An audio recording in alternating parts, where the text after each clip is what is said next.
Hola, soy Cecilia Tovar, soy filósofa e investigadora en el Instituto Bartolomé de las Casas y voy a presentarles hoy el tema La lucha contra la corrupción política, una exigencia ética nacional. En efecto, se trata de uno de los problemas más graves del país. Vamos a contestar las siguientes preguntas. ¿Qué casos de corrupción recientes te han llamado la atención? ¿Por qué crees que se producen? Pongan pausa para trabajar en grupo esas preguntas.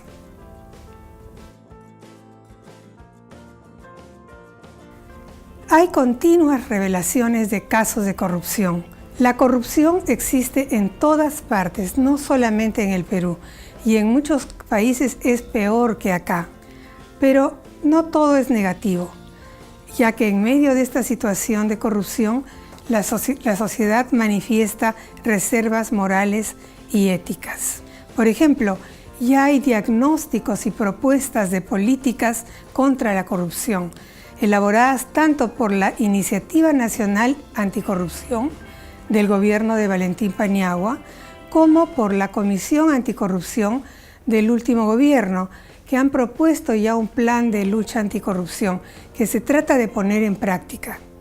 También hay procuradores anticorrupción, funcionarios honestos, instituciones que marchan bien y que hay que apoyar. Y también la sociedad civil es una importante fuerza democrática. Hay protestas de los jóvenes, por ejemplo, contra la ley Pulpín, protestas masivas contra la corrupción y el autoritarismo, que contribuyeron, por ejemplo, a la caída de Fujimori. Estas energías morales hacen posible la esperanza. La ética o moral es una dimensión fundamental del ser humano, quien distingue el bien del mal. La ética se refiere a la práctica y les recomiendo ver el video sobre ética de líder que hemos filmado anteriormente. Los puntos que vamos a tratar son: el primero, ¿qué es la corrupción política? Y el segundo, los factores que favorecen la corrupción política y cómo combatirlos. Veamos el primer punto, ¿qué es la corrupción política? La corrupción es desvirtuar o desnaturalizar algo. Las actividades humanas se pueden corromper cuando no se respeta su naturaleza propia y sus fines, sino que se las realiza por otros motivos, como pueden ser dinero, fama o poder. Por ejemplo, un futbolista que ya no se preocupa de jugar bien, sino solo busca figurar o ganar más dinero. En la política, la corrupción se mide según el fin propio de la política. El fin propio de la política es gobernar bien, administrar los bienes públicos al servicio de la sociedad, del bien común. La Iniciativa Nacional Anticorrupción define la corrupción política como el uso y abuso del poder público en provecho propio. En la esfera política se dan graves problemas de corrupción. Por ejemplo, se usa los bienes en provecho privado o del grupo. La actividad política es vista como una inversión que se tiene que recuperar mediante el ejercicio de los cargos. El Estado es visto como un botín a repartir. También se incumplen las promesas hechas al pedir el voto a la población. Hay una utilización política de las principales instituciones públicas. Hay coimas de empresarios privados a funcionarios públicos. Hay el narcotráfico, minería ilegal y otras formas de economía ilegal que financian a políticos, aprovechando, por ejemplo, el voto preferencial, y penetran las instituciones destinadas a combatirlos, como la policía, el Poder Judicial. Por último, la crisis de los partidos políticos agudiza los problemas éticos. Podemos distinguir, según los expertos, 3 niveles o grados de corrupción. El primero es la corrupción individual. Por ejemplo, un policía o un fiscal que piden coima. El segundo es la corrupción institucional, cuando la institución entera como tal es corrupta. Y esto desde su cabeza, como sucedía hace un tiempo con la Fiscalía de la Nación. En tercer lugar está la corrupción sistémica, donde todo el sistema político de gobierno está organizado en función de la corrupción. Esto es lo que ocurrió durante el gobierno de Fujimori, donde se robaron alrededor de 6.000 millones de dólares. Comenten el siguiente texto y ahora ponen pausa para poder trabajar esto en grupos. La corrupción política es destructiva para la sociedad porque la desmoraliza, se pierde confianza en la política y en los demás. Necesitamos comprender el daño profundo que nos hace la corrupción. Lean en grupo el siguiente texto, pongan pausa y al terminar vuelven a poner play. No debemos permitir la corrupción. Exijamos políticos, autoridades y dirigentes con ética. Veamos ahora el segundo punto, los factores que favorecen la corrupción y cómo combatirlos.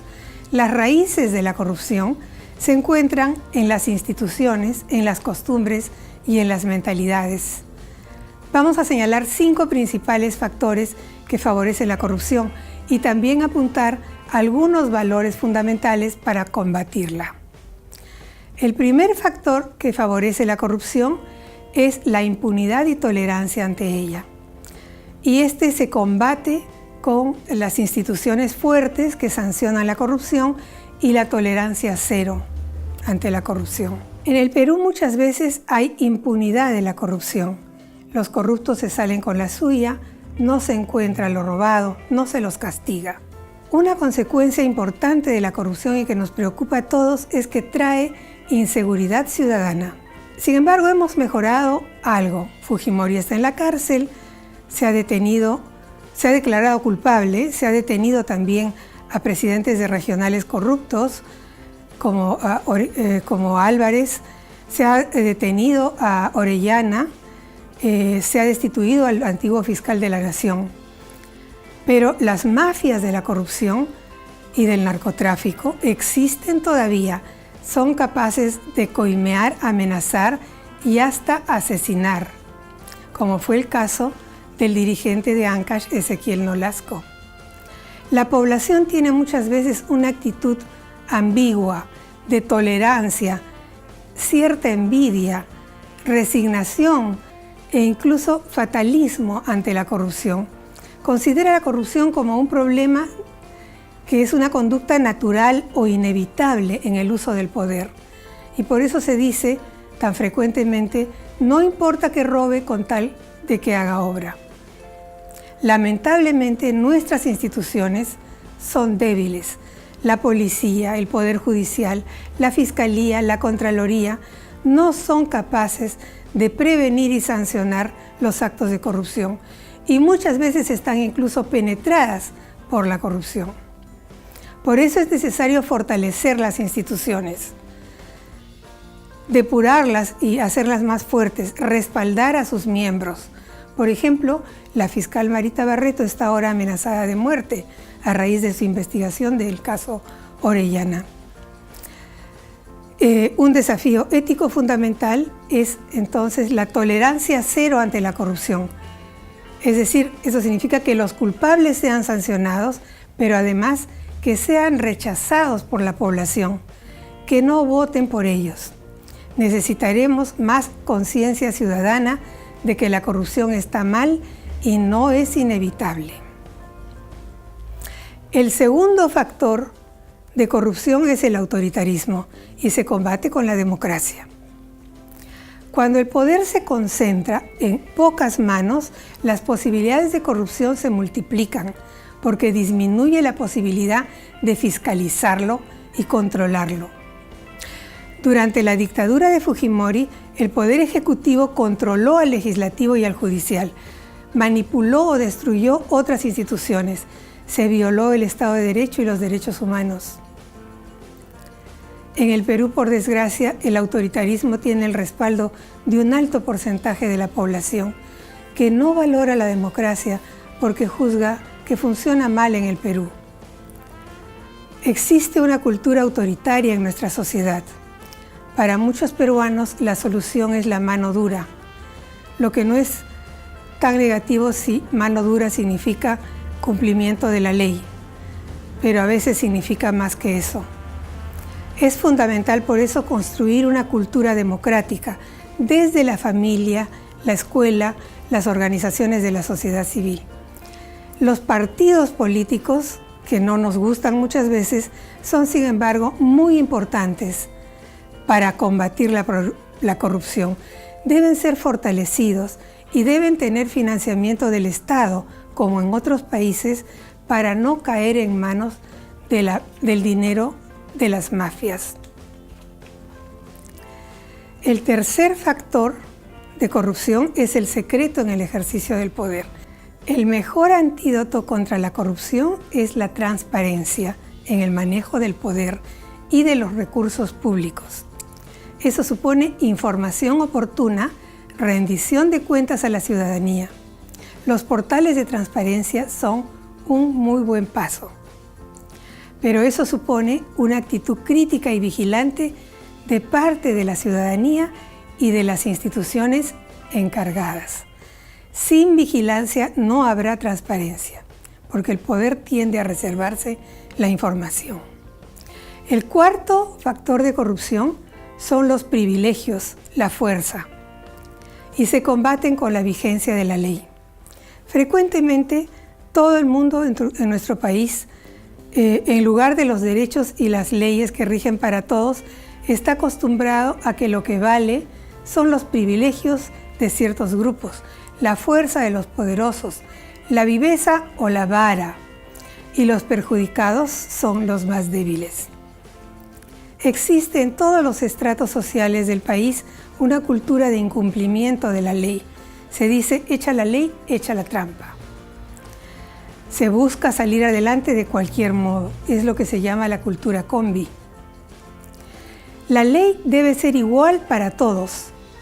Eso todavía no se ha logrado en el país, pero debemos seguir luchando por ello, porque cumplir las leyes nos beneficia a todos, pero principalmente a los que tenemos menos poder, menos dinero o menos vara. El quinto factor que favorece la corrupción son los medios de comunicación cuando se someten o son cómplices del poder. Y esto se combate con la independencia de los medios de comunicación y con la lectura crítica de ellos. Durante el gobierno de Fujimori, muchos medios se vendieron al poder, recibieron dólares, desinformaron, incluso se fueron cómplices de operativos psicosociales. Los medios de comunicación responden muchas veces a intereses económicos o políticos de grupos, y esto es mucho peor cuando estos se concentran. Esto lleva a que se dé una información sesgada que falsea la percepción de la realidad. Y por otra parte, en la población no hay conciencia crítica de que esto está ocurriendo y se cree fácilmente lo que los medios dicen. Por eso es necesario formar una conciencia crítica en la población para que tenga una lectura crítica de lo que dicen los medios. Pero sobre todo es fundamental favorecer la independencia de los medios de comunicación y que estos sean críticos frente al poder, porque de eso dependen muchas veces las denuncias sobre corrupción, como sucede en nuestro país. Ahora vamos a trabajar el siguiente tema. Den ejemplos de estos 5 tipos de corrupción y cómo se dan en sus regiones o localidades y qué actitud tiene la población frente a ellos. Pongan pausa, trabajan el tema y cuando terminen vuelven a poner play.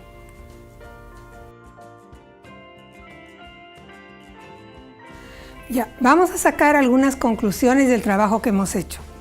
En primer lugar, combatir la corrupción es difícil, pero es posible, se puede lograr y tenemos ejemplos. Es cuestión de voluntad política, de voluntad ciudadana.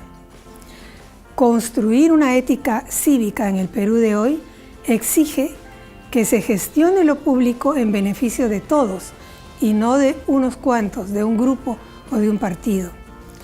Por eso hay que exigir gobernantes calificados para esa tarea, es decir, capaces de hacer un buen gobierno. Y por tanto tenemos que formar ciudadanos calificados para elegir gobernantes que sean adecuados para la tarea que les vamos a encomendar y fijarse en estas cualidades y no en otras secundarias.